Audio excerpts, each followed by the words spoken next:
جوړ په خیر سهار مو نیکمرغه د چای څښلو وخت دی. پاکستان ته بیا دوه موضوعات په لاس ورغلي دي. خورا شخوند پر وی ټولې پاکستاني رسنۍ پر دوه موضوعاتو باندې خبرې کوي. یوه په امریکا کې د یوه افغان پخواني عسکر له لوري پر امریکایي ځواکونو د برید موضوع ده چې دوی وایي له CIA سره یې پخوا کار کوه او د پاکستان یې الوتنه کړې وه امریکا ته تللی و.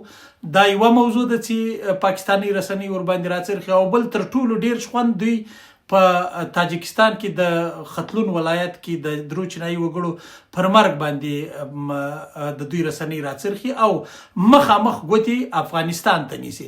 حالانکې د دې برید په تړاو باندې تر اوسه نه ازادي پلټنې شوي دي او نه په خپله چین دا ویلي دي چې دا برید دی د افغانستان له لورې شوی. یوازې د تاجکستان چارواکو دا ویلي دي چې برید د افغانستان له خاورې شوی دی، خو هیڅ ډول شواهد یې نه دي وړاندې کړي.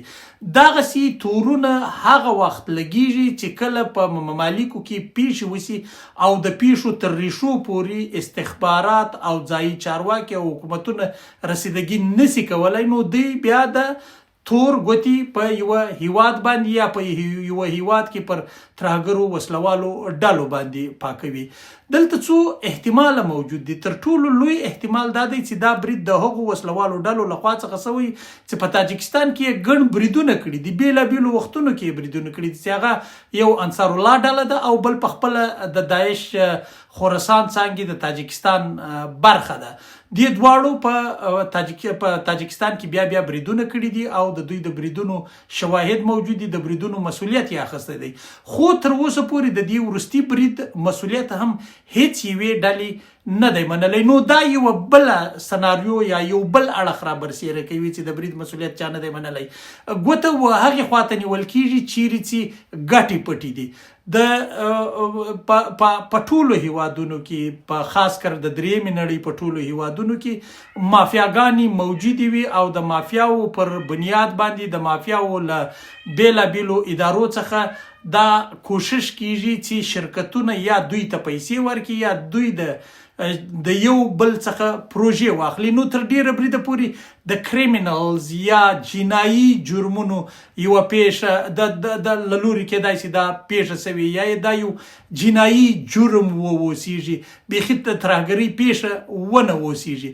د ترهګرۍ پیښه او افغانستان ته ګوته نیول هغه وخت ممکن دي چې یا چین دا ثابته کړي چې هو دا برید د افغانستان له خاورې څخه طرحه شوی و، اول ته دا برید کړی دی، او یا پخپله افغانستان دا ثابته کړي یا تاجکستان دا ثابته کړي او داسې پاخه شواهد وړاندې کړي چې هغه نورو هیوادونو او نړۍ ته د منلو وړ وي.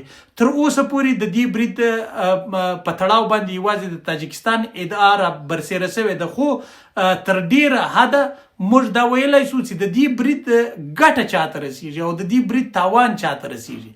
که دا برید کیږي او پخپله تاجکستان د افغانستان لوري ته ګوته نیسي، نو د دې پخپله معنا دا ده چې د دې برید د تاوان و افغانستان ته رسیږي. او چین خو البته ظاهره خبره ده، د دوی کسان وژل شوي دي، دوی ته تاوان اوښتی دی او د دوی پروژې دا د اوس بندي شوي دي. هغوی خپلو کارګرو ته د سیمې څخه د وتلو ویلي دي او ورته ویلي چې نور په دا پروژه کې د سرمایه ګزارۍ څخه ډډه وکړي. نو د دې برید ګټه و روسیې ته نه رسیږي، د دې برید ګټه و تاجکستان ته نه رسیږي، د دې برید ګټه و ایران ته نه رسیږي، د دې برید ګټه و افغانستان ته نه رسیږي. یوازینی هیواد چې په سیمه کې د دې برید څخه ګټه اخیستلی شي هغه شریر ګاونډی پاکستان دی. پاکستان څنګه له دې برید څخه ګټه اخیستلی شي؟ دا ډیره مهمه موضوع ده. پاکستان پخوا هم ډیرې زیاتې وسلوالې ترهګري ډلې ساتلې وي چې دا د دوی د استخباراتو مشرانو په خپلو کتابونو کې هم لیکلي دي، دا د دوی پوځیان هم وایي، دا د دوی خبریالان هم وایي. د دې بېشمېره بلها ثبوتونه پراته دي چې دوی د وسلوالو ترهګرو ډلو تر شا ولاړ ول. حتی دا د اوس د دفاع وزیر یې هم دا خبره کړې ده چې دوی په تیرو وختونو کې د امریکا د پاره په افغانستان کې بېلابېلې وسلوالې ډلې سپورټولې. نو پاکستان دا تاریخ لري چې دوی د وسلوالو ډلو تر شا درېږي او په وسلوالو ډلو باندې ورته بریدونه کوي. نو د دې برید ګټه شاید یوه ګټه دا پاکستان ته ورورسېږي چې هغه د نړۍ ځواکمنو هیوادونو ته دا وروښيي چې ګواکې موږ دا ډول بریدونه پر چینایي ګټو باندې هم کولی شو، دا ډول بریدونه پر بېلابېلو برخو باندې کولی شو. که چاته د پروژې ضرورت وي یا څوک غواړي چې ورته بریدګر یې پکار وي نو ګواکې له دوی سره موجود دي. دا هغه سناریو ده چې تر ډېره حده پورې امکان لري موجوده وي. خو بیا هم تر ټولو قوي سناریوګانې دوې دانې دي. یوه دا چې هغه د تاجکستان خپلې وسلوالې ډلې واوسیږي، او دومه سناریو دا چې دا برید د جنایي ډلو لخوا څخه شوی د شرکتونو پر ګټو باندې. او دریمه تر ټولو مهمه خبره دا ده چې دا برید په پاکستان کې میشتو وسلوالو ډلو یا پاکستان په وسلوالو ډلو باندې کړی وي چې نړۍ ته خپل ځان ورسوي. ځکه دا وخت تر ټولو ډیر لاس پاکستان و دې موضوع ته ورچولی ده. د دې برید پړه هغه وخت که دوی پر افغانستان باندې ورواچوي یا ګوته افغانستان ته ونیسي، خلک به ورسره ووایي چې هو چې یا یو ډول شواهد راووځي. تر دم ګړی هیڅ ډول شواهد نه دي راوتلي، تر دم ګړی چین هم دا نه دي ویلي. او د افغانستان له لوري تاجکستان او چین دواړو ته دا بلنه ورکول شوې ده چې راسي په ګډه شریکې پلټنې وکړو او د شریکو پلټنو نتیجه به اعلان هم کړو.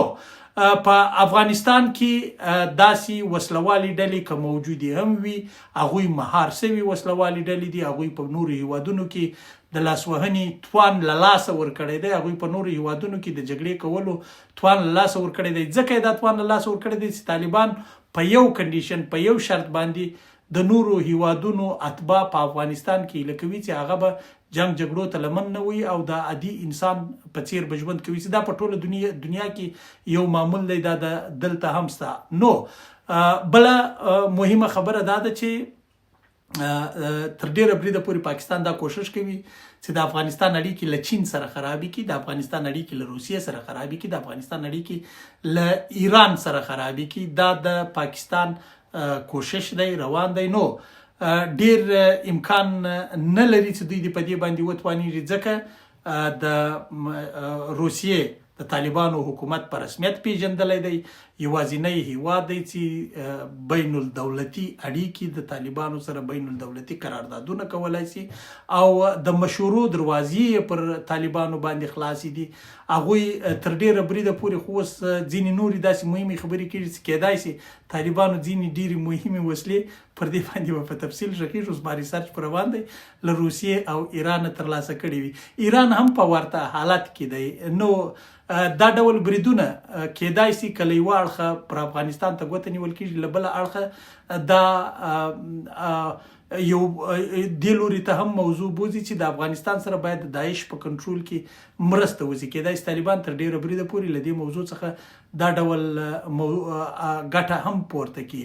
او ځکه چې په تیر کې په روسیه کې پراخ بریدونه داعش کړي دي، په ایران کې پراخ بریدونه کړي دي، اوس د دې هیوادونو امنیت ځکه سم دی چې داعش په افغانستان کې ځپل شوی دی، له منځه یې وړی دی. او ان تر دې چې اوس خو وخت نه وخت طالبان خلک په خواره سبا دی، اوس وخت نه وخت طالبان تر ډیورنډ کر شاوخوا هم په داعش پسې ور اوړي. نو یا مطلب داسې احتمالات شته یا داسې خبرونه شته، پر دې باندې به هم بیا غږېږو. خو اصلي خبره دا ده چې پاکستان دا یوه ډیره ناکامه هڅه پیل کړې ده او هیڅ امکان نه لري چې دا برید دی په لویه کچه باندې تنظیم شوی واوسیږي او هغه دی داسې پټ پاتې شي. نو شواهد به راوځي.